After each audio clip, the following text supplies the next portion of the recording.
कहने लगा हज़रत दुआ करो, आज फिर एक अय्यूबी की जरूरत है। या अल्लाह एक कौम को फिर अय्यूबी दे दे। आज फिर हमारी कौम अय्यूबी चाहती है। फिलिस्तीन की छोटी छोटी बच्चियां जो गदला पानी पी पी के कह रही है मौला एक अय्यूबी दे दे। जो घास खा खा के फिलिस्तीन के बच्चे जिंदगी गुजार रहे वो कहते हैं मौला एक अय्यूबी दे दे। आज हर मस्जिद में दुआ हो रही है कि मोहम्मद बिन कासिम दे दे, कोई मूसा बिन नसीर दे दे, कोई तारिक बिन ज़ियाद दे दे, मौला कोई मोहम्मद खासानी फातह कुस्तुनिया दे दे। आता क्यों नहीं? जलसे में आने वालों तुम अपना मैप भूल गए हो, अपना रास्ता भूल गए हो। कान खोल के सुन, अय्यूबी जमीन से जन्म नहीं लेता, मोहम्मद बिन कासिम कई जमीन से जन्म नहीं लेता, कोई मूसा बिन नसीर किसी खेत में जन्म नहीं लेता, तारिक बिन ज़ियाद किसी के प्लॉट में जन्म नहीं लेता, मोहम्मद खासानी किसी के प्लॉट में जन्म नहीं लेता। बल्कि अय्यूबी जब जन्म लेता है तो अय्यूबी के लिए भी एक कोक चाहिए। जब मूसा बिन नसीर जन्म लेता है तो उसके लिए भी एक कोक चाहिए। जलसे में आने वालों जो बच्चियां आज फिल्मी हीरोइन को फॉलो करके बाजार में बाल खोल के बेपर्दा घूम रही हैं, दुआएं कितनी भी कर लो मगर इनकी कौम से कोई अय्यूबी नहीं आने वाला। वाह भाई वाह, नारे तकबीर, नारे रिसालत, मसलके आला हजरत शहीद आजम कॉन्फ्रेंस। कितनी भी कोशिश कर लो, नबी ने सारे काम दुआओं से नहीं किए। कान खोल कर सुन ले, जब दुआ की जरूरत थी मेरे नबी ने दुआ किया है, जब दवा की जरूरत थी मेरे नबी ने दवा किया। यहां तो सारा काम दुआ से चलाना चाहता है। मैं अगर पूछूं पाकवाड़ा के लोगों अखरोट कहाँ पैदा होता, आप कहोगे जमीन में। मैं कहूँ बादाम कहाँ पैदा होते, आप कहेंगे जमीन में। मैं कहूँ पिस्ता कहाँ पैदा होता, आप कहोगे जमीन में। मैं कहूँ बता ये नारियल कहाँ पैदा होता, आप कहोगे जमीन में। मैं कहूँ तेरे पाकवाड़ा में जमीन है कि नहीं, तू कहेगा जमीन है। यहाँ तो बड़ा बड़ा जमींदार पड़ा, तो मैंने कहा यहाँ कोई अखरोट पैदा हुआ, कोई पिस्ता पैदा हुआ, बादाम पैदा हुआ?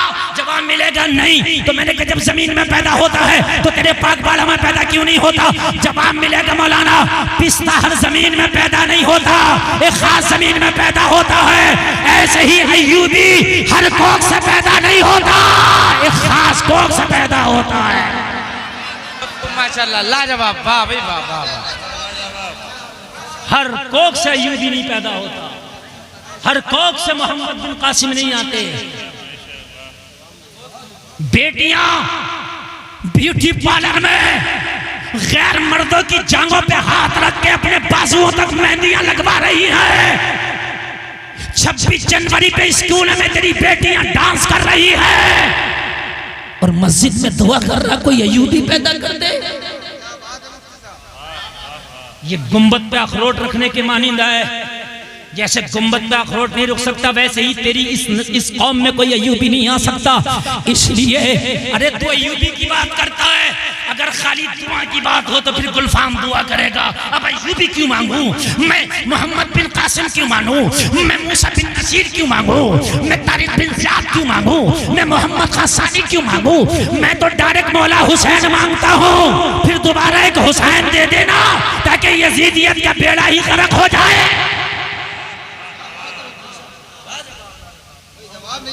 एक बात सुने आप, इन उलमा को गवाह बना के कह रहा हूं, कल की यजीदियत ने इतने पंजे नहीं निकाले थे जितनी आज की निकाल रही है।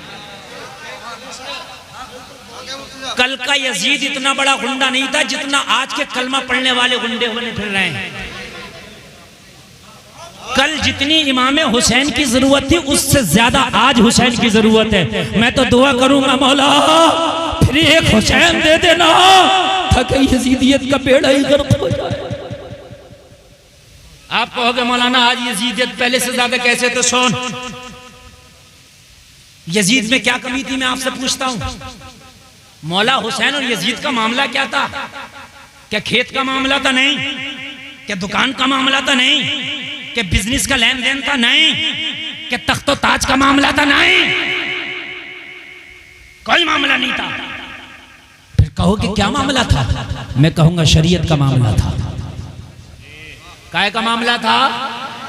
शरीयत का। और मामला क्या था शरीयत का? सुने, अगर आपको गलत लगे तो आप कह सकते हैं हजरत बात अच्छी नहीं लग रही है। सुने, मामला ये था कि यजीद के दरबार में लौंडे नाचते थे। क्या करते थे? कौन? लौंडे। जो मैंने तारीख में पढ़ा, इन उलमा ने भी पढ़ा, वो लौंडे, नए उम्र के लौंडे जिनकी दाढ़ियां भी नहीं जमी होती, वो नाचाता था। वो अगर लौंडे को नचाए तो यजीद, तुम मुंबई की हीरोइनों के डांस देखो तो पक्के हुसैनी। देखो यार, तोलो तो बराबर लाओ ना यार, कम बढ़ती क्यों तोड़ रहे हो? अगर वो लौंडे का नाच देख ले तो यजीद, तुम मुंबई की नंगी हीरोइन का नाच देखे तो पक्का हुसैनी। तू शादी में डांस पार्टी करे तो पक्का हुसैनी। जरा सोचने की बात है। इन उलामा से पूछो, यजीद 5 टाइम की नहीं छोड़ता था, कभी पढ़ता था, कभी छोड़ भी दिया, फासिक था लेकिन पढ़ता भी था। तू खाली जुमा पढ़े पक्का हुसैनी, खाली जुमा पढ़ ले पक्का हुसैनी। यजीद पढ़ता भी था, ऐसा नहीं है बिल्कुल नहीं पढ़ता था। बंदरों के नाच देखता था, उनकी लड़ाइयां देखता था। वो बंदरों की लड़ाइयां देखे तो यजीद, तू नंगे WWEF के पहलवानों को देखे तो पक्का हुसैनी।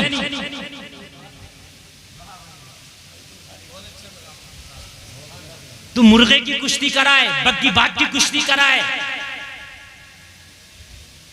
लूडो खेले, शतरंज खेले, पक्का हुसैनी। यार मुझे बताओ, अगर कयामत में यजीद ने कह दिया मौला मैं तो यजीद था ही, ठीक है, लेकिन जो कमियां मेरे अंदर थी मुझसे बढ़ के तो इनके अंदर है, बताओ यार, जवाब क्या दोगे मुझे? बताओ ना यार। नमाज हम नहीं पढ़ते, शराबें आज मेरी कौम पी रही है। उसके जमाने में तो इतनी तरह की शराबें होंगी भी नहीं, सिर्फ एक आध तरह की शराब ही होगी। यहां तो कितनी कितनी तरह की, कितनी कितनी क्वालिटी की चल रही है, कितनी वैरायटी चल रही है। हम पिए तो पक्के हुसैनी। लोगों कान खोल करके सुन लो, अगर आप वाकई हुसैनी हो तो उन कामों से आपको नफरत करना पड़ेगी जिन कामों से हुसैन ने नफरत की है।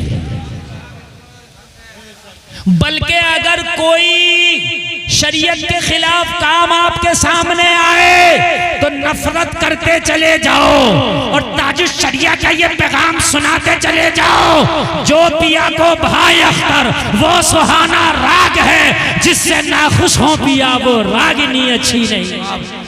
नारे तकबीर, नारे रिसालत, मसलके आला हजरत शहीद आजम कॉन्फ्रेंस बस्ती बस्ती करिया करिया।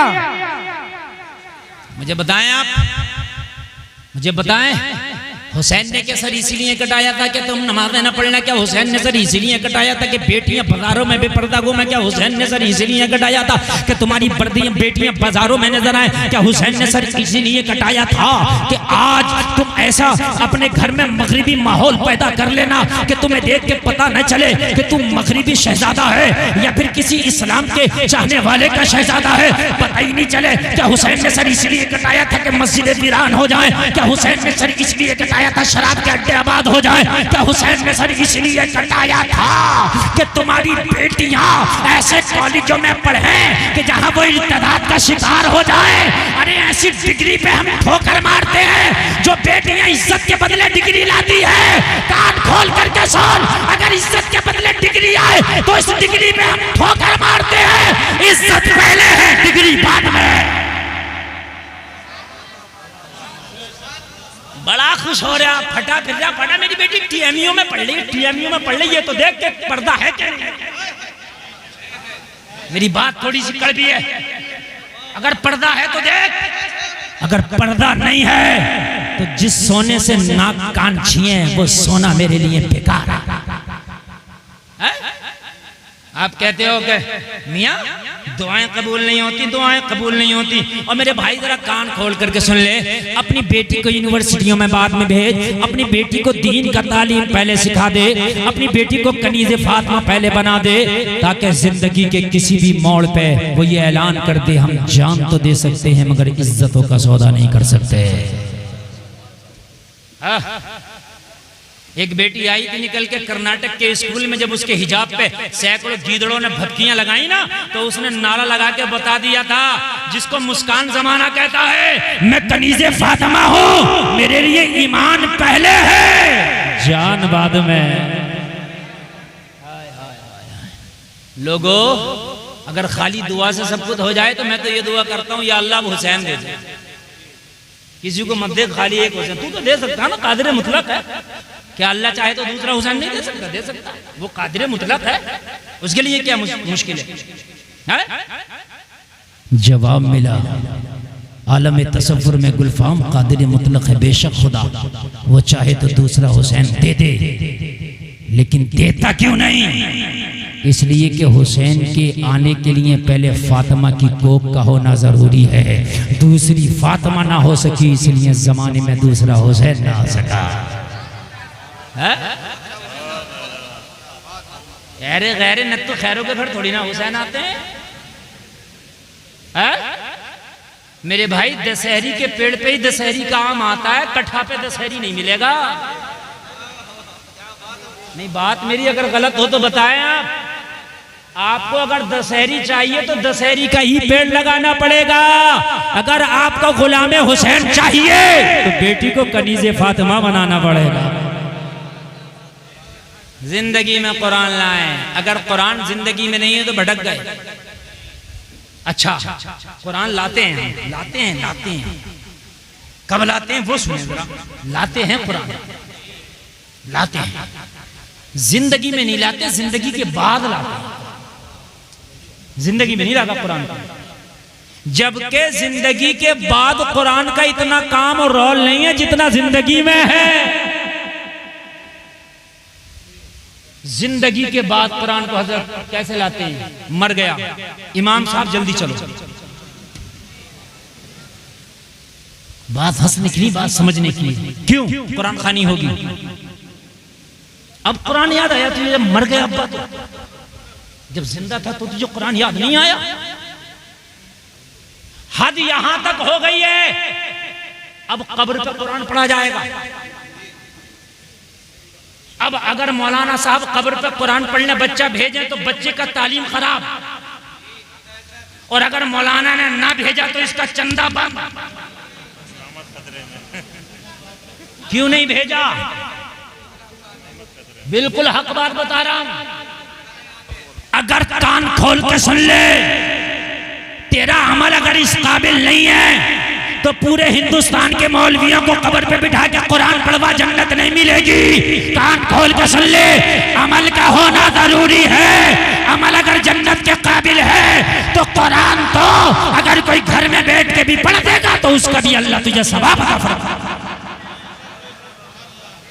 चलो अब कब्र पर कुरान पढ़ो।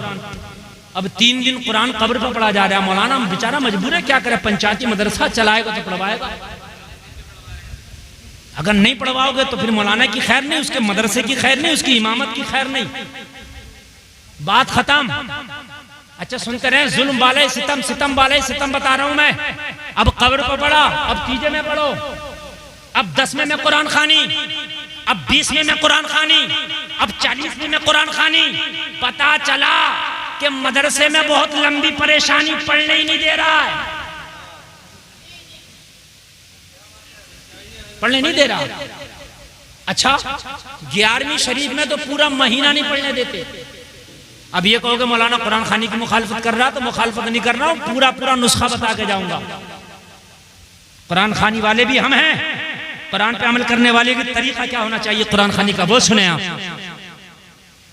जब आप इतनी कुरान खानियां कराओगे तो एक मदरसे में पढ़ने वाला बच्चा पढ़ेगा कहाँ?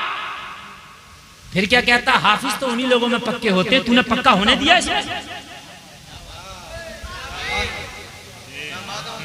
हाफिज तो मौलाना उधर ही होते हैं, हमारे सुन्नियों में हाफिज नहीं होते, तूने बनने दिया हाफिज? मुझे बताओ आप, तूने मोते से लेकर 40 में तक चैन न लेन दिया मदरसे के महल्ले के मदरसे को, तूने कहां बनने दिया? बता मुझे। सुने, तरीका बताऊं आपको कुरान खानी का। मदरसों को भी डिस्टर्ब होता, बच्चों को भी डिस्टर्ब होता, पढ़ाने वालों को भी डिस्टर्ब होता है। आप जाकर के कुरान खानी के लिए बच्चे अपने दुकान में लाना, अपने मकान में लाना जरूरी नहीं है कि मेरी दुकान में चलो। बाज आदमी तो अगर ट्रक लिया तो ट्रक के अंदर कुरान खानी, यार जरूरी नहीं है। नहीं बात समझने की, खबरदार जो किसी ने आजा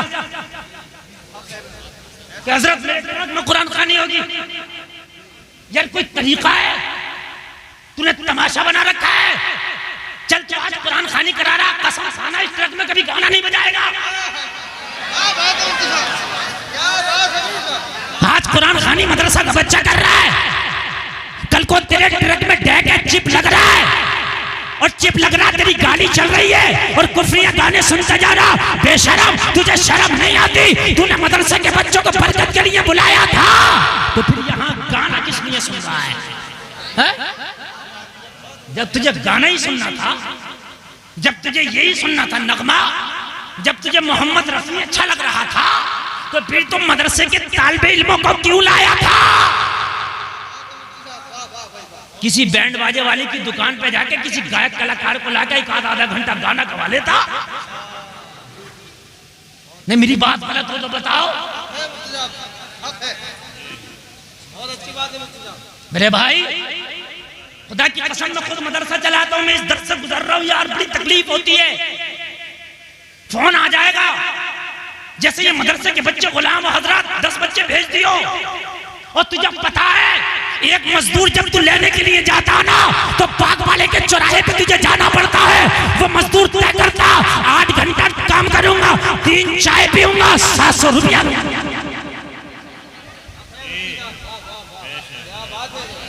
सही बता रहा हूं मैं।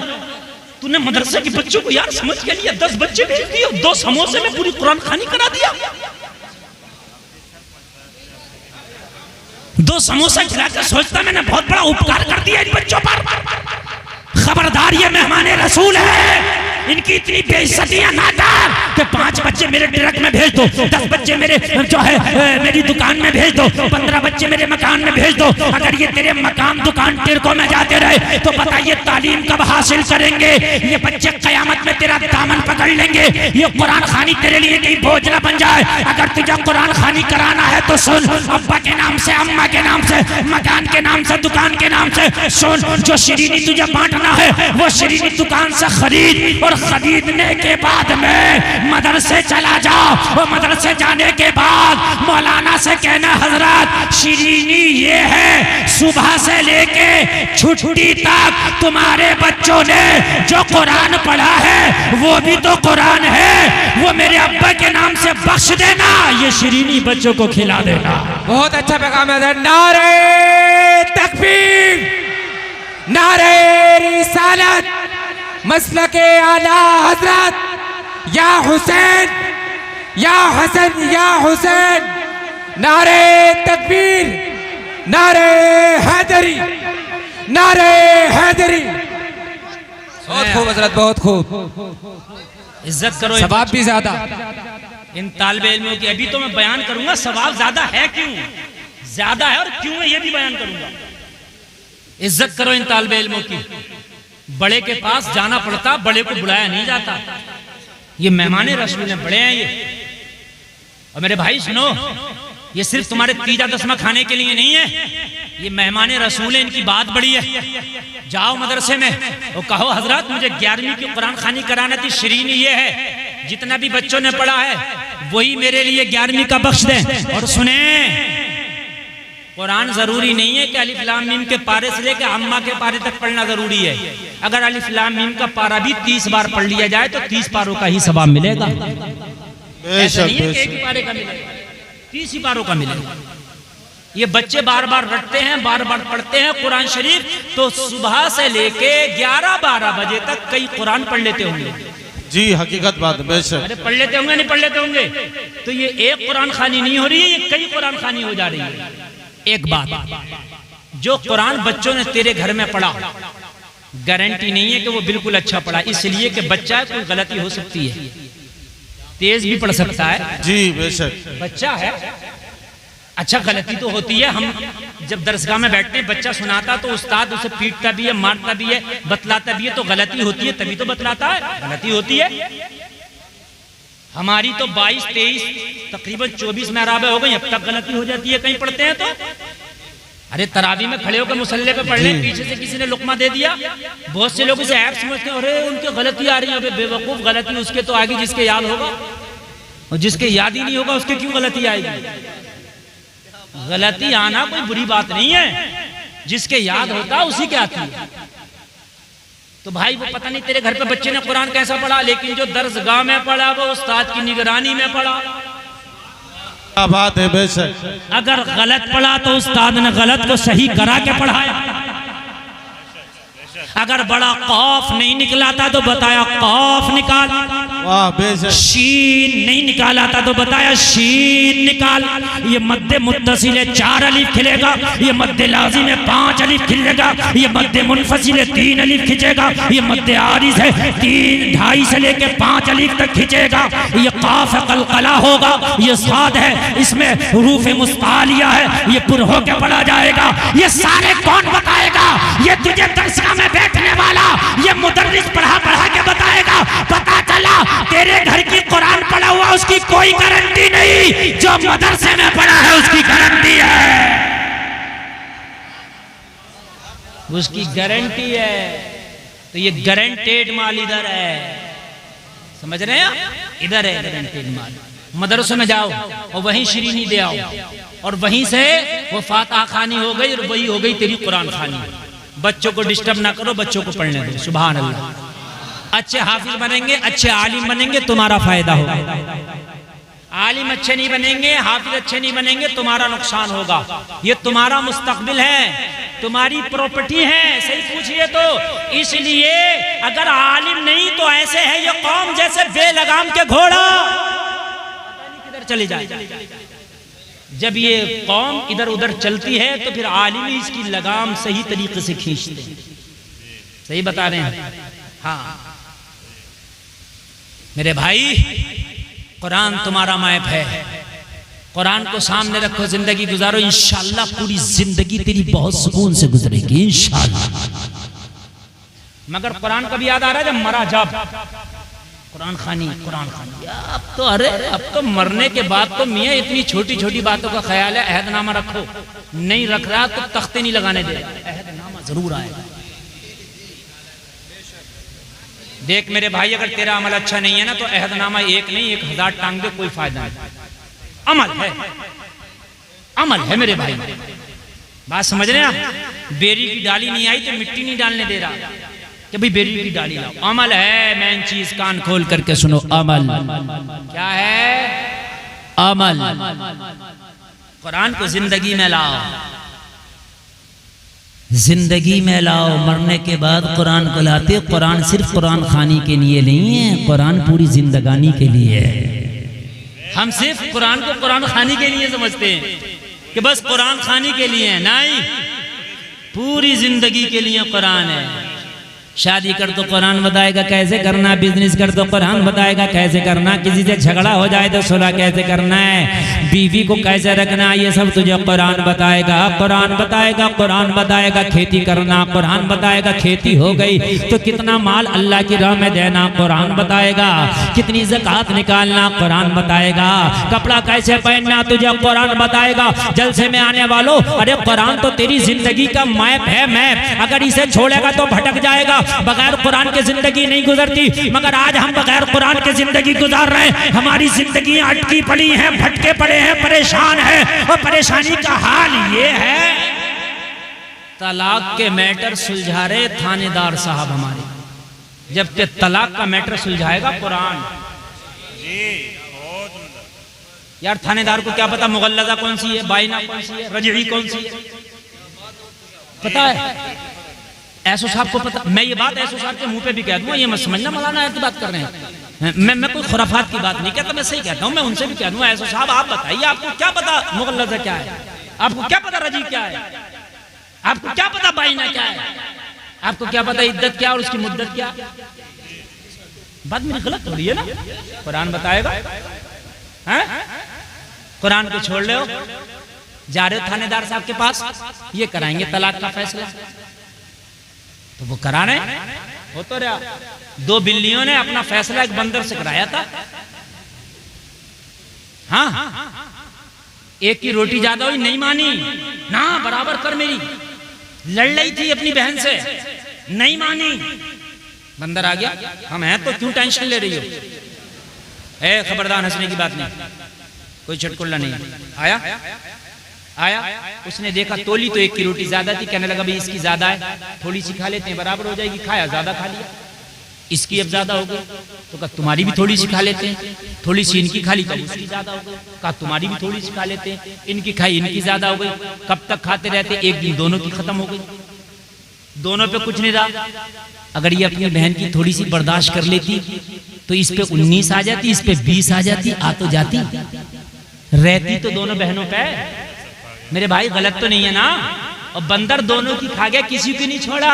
आज जरा सा मामला हो गया तो अपने भाई के ऊपर डंडा निकाले घूम रहा है, एक अंगल जमीन के लिए नहीं दबूंगा, चाहे कुछ हो जाए, 50,000 रुपए खर्च कर सकता हूँ, मगर नहीं दबूंगा, मगर नहीं दबूंगा। आज ऐसा मामला हुआ ही क्यों, आज दबना नहीं है, तुझे कोर्ट में घसीटूंगा, तुझे वहां घसीटूंगा। सुन,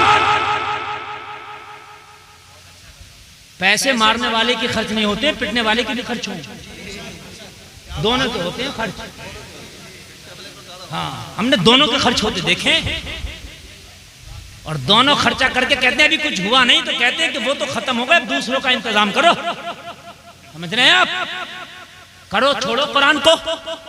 कहां तक छोड़ोगे कुरान को, लड़ाओ मुकदमे, 10-10 साल तक मुकदमे लड़ा रही है मेरी कौम, वो कौम के जिस मजहब में यह है कि 3 दिन से ज्यादा बोलचाल बंद नहीं रहना चाहिए। अगर अपने मुसलमान भाई से कोई मामला हो जाए तो सलाम कर ले, आज 10-10 साल से मुकदमे लड़ा रहे हो, अगर अपने भाई से कोई मामला हो गया तो सुन, कोर्ट का रुख ना कर, कुरान का रुख कर। कुरान तू बता, मेरे भाई से मसला हो गया है, बता मैं क्या करूं, तो कुरान तुझे कह रहा सुन, अगर भाई से कोई मामला है तो कुरान साफ कह रहा, वल काज़िमीनल गैज़ वल आफीना अनिन नास वल्लाहु युहिब्बुल मुहसिनीन। कुरान कह रहा, जो लोग गुस्से को पी जाते हैं, लोगों को माफ कर देते हैं, अल्लाह एहसान करने वालों को पसंद फरमाता है। अगर आपको कोई मामला है अपने भाई से, कोई तकलीफ है तो कुरान उठा, कुरान तू बता मैं क्या करूं, मेरे कलमा पढ़ने वाले भाई से मुझे तकलीफ पहुंची है, तो कुरान कह रहा जो लोग गुस्से को पी जाते हैं, अपने भाइयों को, लोगों को माफ कर देते हैं, कुरान कह रहा अल्लाह एहसान करने वालों को पसंद फरमाता है। ओ जलसे में आने वालों, अपनी जिंदगी का फैसल कुरान को बनाओ, अपनी जिंदगी का मैप कुरान को बनाओ। ओ जलसे में आने वालों, अगर कुरान तुमने सामने रख के जिंदगी गुजारी, खुदा की कसम कोई अटका खटका हो ही नहीं सकता।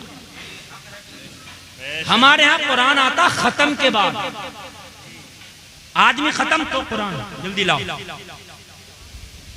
मस्जिद में भी कुरान का हदिया करके रखेंगे। मसला सुन लें, अगर मस्जिद में कुरान पढ़ने के लिए काफी है तो मस्जिद कुरान का हदिया करके ना रखें। ये पेटियों पे चट्टियों पे चट्टियां लगी हुई हैं, जब सफाई हो रही है तो इधर से इधर को रख दिया, कहीं इधर से इधर को रख दिया, कहीं पढ़ने में नहीं आ रही है वो। इससे बेहतर यह है कि कुरान आप मस्जिद में ना रखें, अगर पढ़ने लायक हैं मदरसे में जाएं। दरसे निजामी के बच्चों की किताबें हजारों की होती हैं, उन गरीब बच्चों को किताबें मैसर नहीं आती। मौलाना से पूछा, हजरत बताएं कितनी किताबों की जरूरत है, अपने अब्बा के इसाले सवाब के लिए किताबें रखना चाहता हूँ। 10-5 हज़ार की इस्लामी किताबें रख के मदरसे में रख दे, जब तक मदरसे में किताबें पढ़ी जाती रहेंगी तेरे अब्बा को सवाब मिलता रहेगा। सुभान अल्लाह। मगर मरने के बाद तो कुरान पे बस अब तो पेटी आ रही है, लिखा जा रहा है इसाले सवाब फला खां फला खां फला खां, बस हो गया काम। कुरान रखने से काम नहीं होगा, काम कान खोल करके सुन ले आप।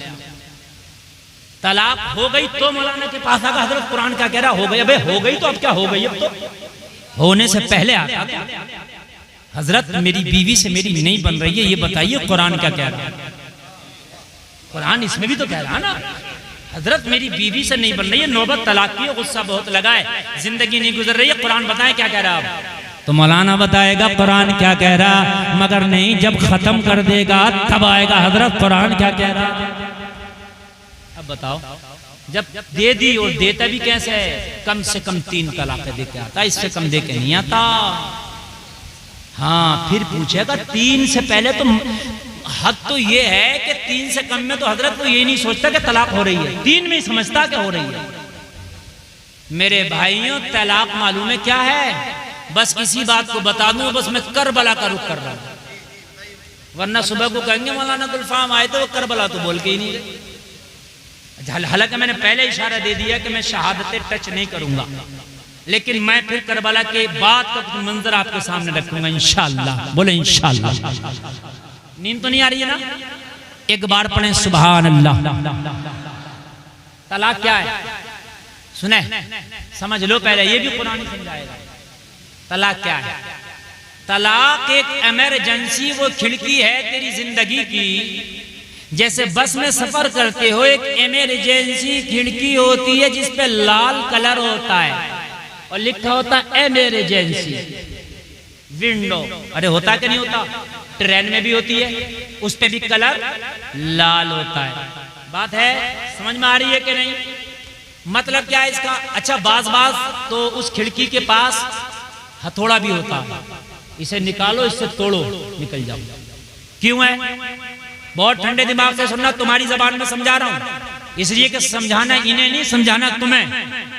ये सब अल्हम्दुलिल्लाह समझे हुए और दूसरों को समझाते हैं। वो खिड़की किस लिए? अगर इमरजेंसी हो जाए, आग लग जाए, एक्सीडेंट हो जाए, दरवाजा ना मिल सके, ऐसे वक्त में इसे तोड़ो और अपने आप को निकालो।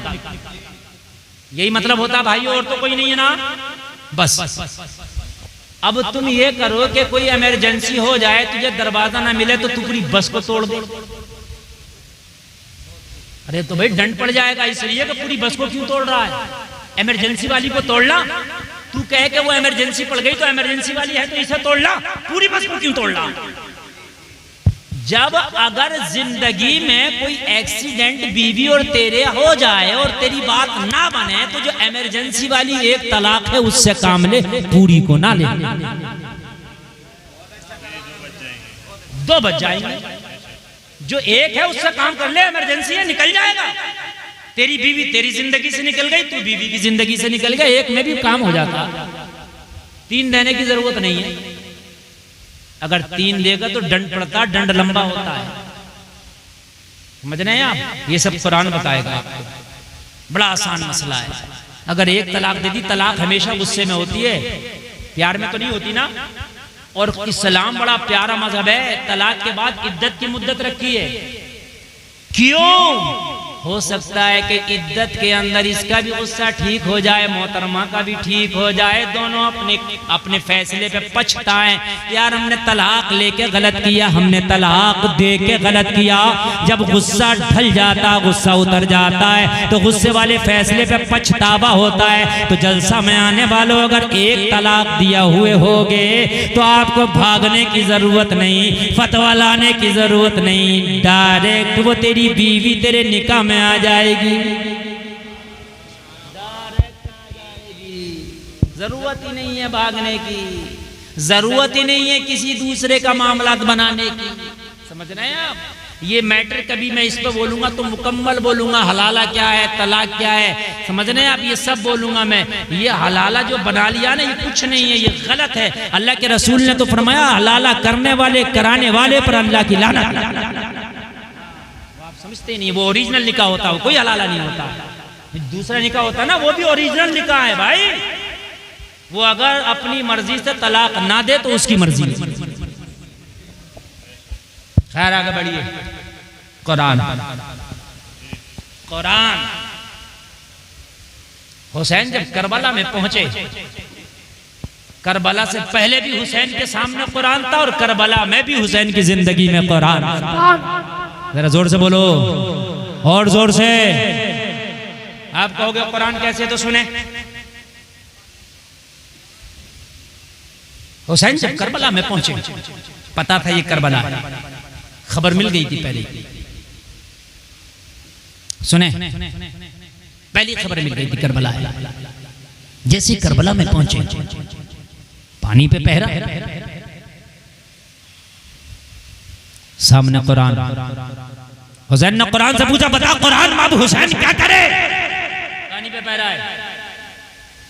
कुरान हुसैन की अभी ये पावर है, एड़ी लगाए तो जमीन से पानी निकाल दे। अरे बोलो, अगर हुसैन दुआ कर दे तो आसमान से बारिश आ जाए। मानते हो कि नहीं मानते हो? ये पावर लेके बैठा है अली का बेटा, मगर कुरान तू बता क्या कर, मुझे क्या करना है? तो कुरान कह रहा इस्तईनु बिस्सब्र वस्सलाह। हुसैन तुम्हें इआनत की जरूरत है, मदद चाहिए ना, तो सब्र और नमाज को पकड़ लो। हुसैन ने करबला में दोनों को पकड़ा, एड़ी नहीं मारी जमीन में, चाहते पावर थी मार के पानी मंगा लेते, निकाल लेते, लेकिन नहीं मारी। सब बोलिए क्या है? सब। खंजर चल रहा है गले पे, सजदे में सर है, नमाज। बोलो हुसैन की जिंदगी में कुरान है कि नहीं? बोलिए है कि नहीं है? हैं? हम भी हुसैनी हैं, हम भी हुसैनी हैं। हमारी तो ना शादी में कुरान दूर दूर तक पता ही नहीं। हद ये है कि हमारे जो सवाब वाले काम थे वो काम भी हमने उल्टे कर दिए। उर्स क्या है? बरकत के लिए किया जाता है। बरकत, अरे यही है कि बरकत हासिल करने के लिए, लेकिन उसमें चक्कर झूला, काला जादू, मौत का कुआं, शेख चुल्ली, उस्मान भारती, बताओ मुझे उर्स में किस काम के हैं? कौम की जवान बेटियां बैठी हैं, उनकी शादियां नहीं हो रही हैं, उनके बापों पर पैसा नहीं कि उनके निकाह कर दें, और तेरे उर्स में 2.5 लाख का मुकाबला हो रहा। अफसोस होता है यार, खुदा की कसम मुझे बड़ा अफसोस हुआ ना। एक उर्स में मैं तकरीर करने के लिए गया मजार शरीफ पे,